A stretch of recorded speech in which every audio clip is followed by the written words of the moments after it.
Olá, queridas, graça e a paz do Senhor esteja sobre a tua vida, sobre a tua casa e sobre a tua família. Hoje eu quero trazer uma reflexão para a sua vida de crescimento, para a sua vida de avanço. A gente sabe que a Bíblia diz que a fé sem obras é morta. Para que as coisas fluam, aconteçam na nossa vida, nós vamos precisar andar em fé, se posicionar em fé. Deus tem promessas para a sua vida, Deus tem coisas para que você viva aqui na terra, só que muitas coisas só vão se realizar se você se posicionar. A Bíblia fala que o reino de Deus é tomado à força. E muitas vezes, queridos, vamos ter que colocar força, vamos ter que nos posicionar, vamos ter que falar as coisas certas, caminhar pelos caminhos certos, para que a vontade de Deus flua através de nós, para que o plano de Deus se concretize na nossa vida. Eu quero começar lendo com vocês Abacuque, capítulo 2.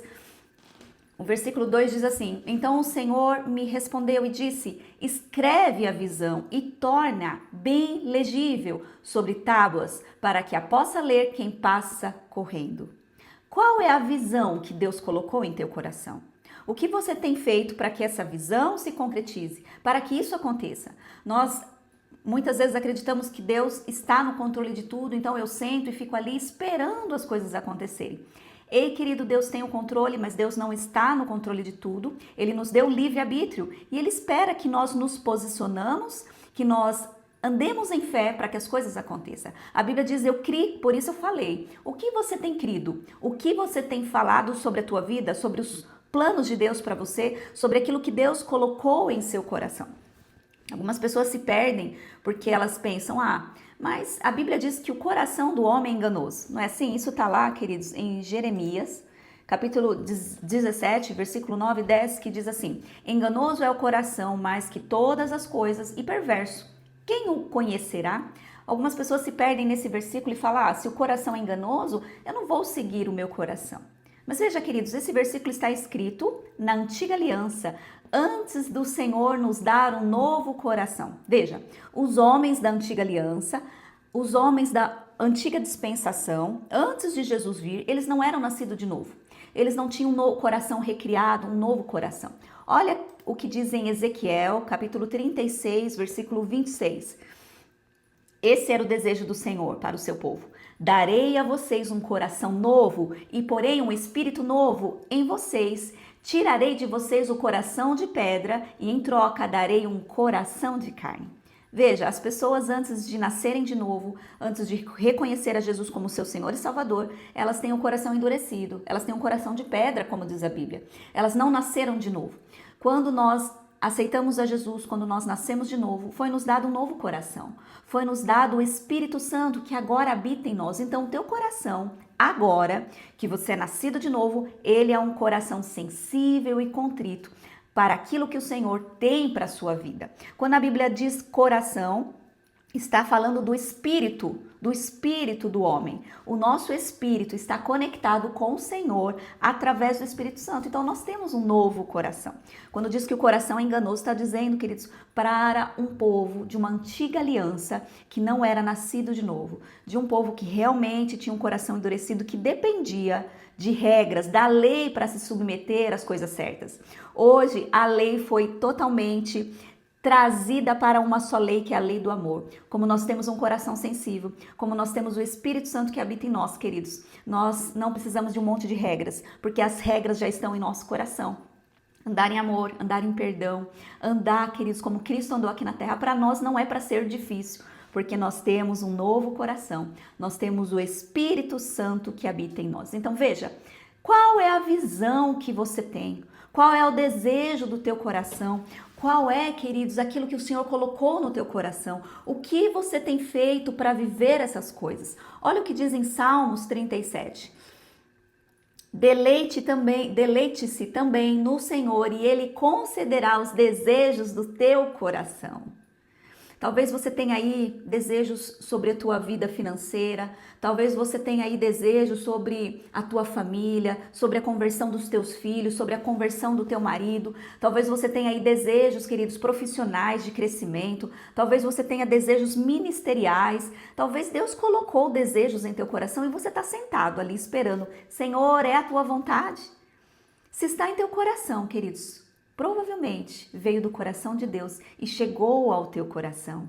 E agora você precisa fazer algo com isso. Escreve a visão. Pegue um caderno. Eu fiz isso hoje sobre algumas coisas. Pegue um caderno, anote coisas que você sonha, conversão dos teus filhos, a vida ministerial que você quer ter, o tipo de mulher, o tipo de homem que você quer ser. Eu quero ser ousado, eu quero ser intrépido, eu quero ser uma mulher que influencia outras mulheres, eu quero falar com ousadia, com autoridade do Espírito. Qual é o desejo do teu coração? Escreve.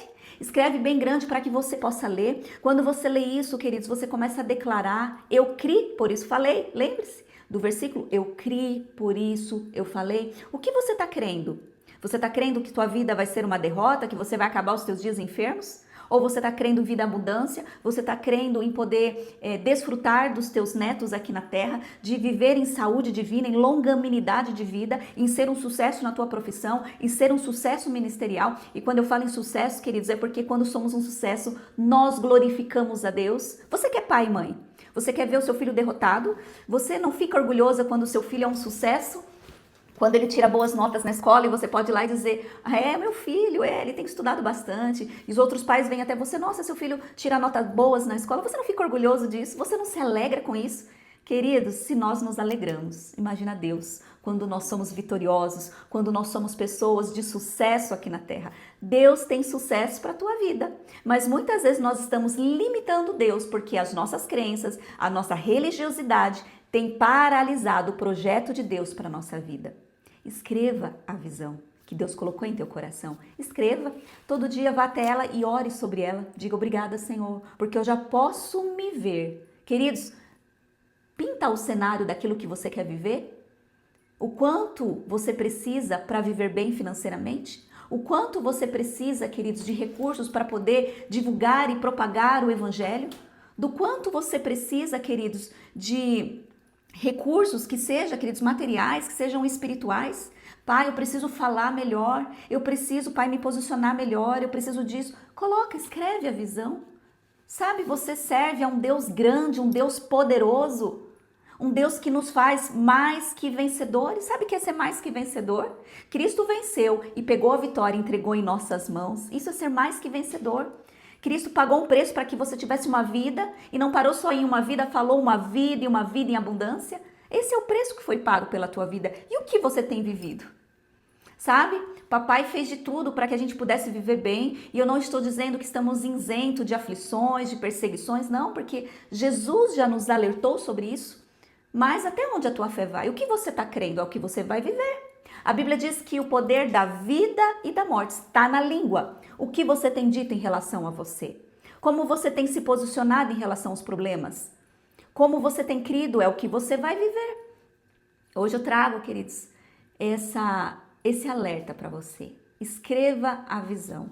E depois que você escreveu, comece a orar sobre ela, a declarar aquilo que você quer. Se estiver dentro do propósito de Deus, queridos, vai acontecer. Você só está ali, forrando, preparando o chão para que você possa viver.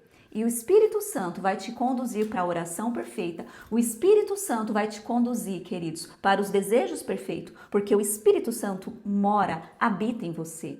Fala: Pai, que meu coração esteja alinhado com a tua vontade. E depois que os desejos vier, que as inclinações vier, queridos, você escreve e comece a ler, olhar para elas todos os dias. Como que Deus pode te entregar algo que você nem sabe o que você quer? Se eu te fizer uma pergunta hoje: qual é o desejo do teu coração? Você precisa saber, porque você precisa orar sobre elas. Você precisa chamar à existência. Fé é a certeza das coisas que se esperam. Qual é a certeza que você tem no teu coração? É uma fé negativa ou é uma fé positiva? É uma fé para a vitória ou é uma fé para a derrota? Hoje eu queria que você refletisse sobre essas coisas. Escreva a visão. Talvez você tenha um sonho missionário, talvez você tenha um desejo no teu coração de ir para as nações, mas aí você vai pensar em todos os problemas que estão diante de você. Talvez você esteja vendo um monte diante de você de problemas e situações. Querido, você é filho de um Deus de milagres. Você não precisa entender como vai acontecer, porque aí você está já planejando para fazer as coisas na força do teu braço. Deseje, ore a respeito, declare aquilo que você quer viver e entregue para Deus. Deus é o condutor da nossa vida e não importa, queridos, nada é grande demais para Deus. Pode ser para nós, seres limitados, mas para o nosso Deus não é. Não faça as coisas na força do teu braço, entregue ao Senhor e descanse na fidelidade do seu Deus. Só que você precisa fazer algo com isso. Você precisa se posicionar, você precisa chamar a existência e preparar o caminho para que você possa viver essas coisas. Não pense nas dificuldades, pense no Deus grande, que habita em você e que você serve. Deus abençoe o seu dia, uma ótima semana para nós.